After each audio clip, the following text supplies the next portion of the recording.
దేశంలో ఏమమని ఉండడం చెప్పండి? ఈనెలు అమని ఉండడం. అది పత్రంలో ఈనెల వ్యాపనం అవుతుంది.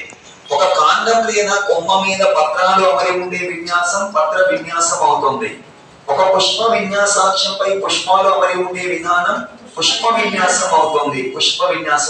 మరి ఇప్పుడు ఏం లేదు. కెలోట్రోపిస్ జైగాన్షియా అన్న జిల్లేడు గమనించావు కదా. ఈ జిల్లేడులో చూడ, ఇక్కడ జిల్లేడులో ఇది ఒక రక్షక పత్రం అనుకోవచ్చు, మీరు ఆకర్షక పత్రం అనుకోవచ్చు, అంటే పరిపత్ర భాగం ఏదైనా అనుకోవచ్చు.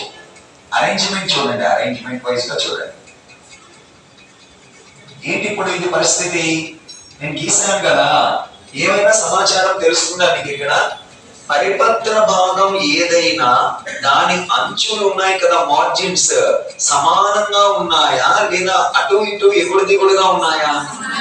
సమానంగా ఉన్నాయి. అంటే 5 పరిపత్ర భాగ పుష్ప రచన, వెల్వెట్ ఎస్టివేషన్ అని చెప్తాం. వెల్వెట్ ఎస్టివేషన్ గమనించారు కదా. ఎగ్జాంపుల్ వైజ్ గా ఏంటి ఎగ్జాంపుల్ చెప్పండి? జిల్లేడు. ఇప్పుడు నేను మరికొన్ని ఎగ్జాంపుల్స్ చెప్పదలుచుకుంటున్నా. ఇక్కడ నేను ఇస్తున్న ఉదాహరణలో ఏమున్నాయంటే, ఇక్కడ మందార ఉంటుంది. ఏది ఉంటుందమ్మా? మందార. అలాగనే వంగ ఉంటుంది, పత్తి కూడా. పత్తి ఇటువంటి మొక్కలలో మనం మాట్లాడితే ఇక్కడ చూడు, ఇక్కడ గమనించు. ఇది ఒక రక్షక పత్రం. నెక్స్ట్ ఇది ఇంకొక రక్షక పత్రం, ఇది ఇంకొకటి. ఏమైంది ఇప్పుడు? ఓవర్లాప్డ్ గా ఉన్నాయా లేవా?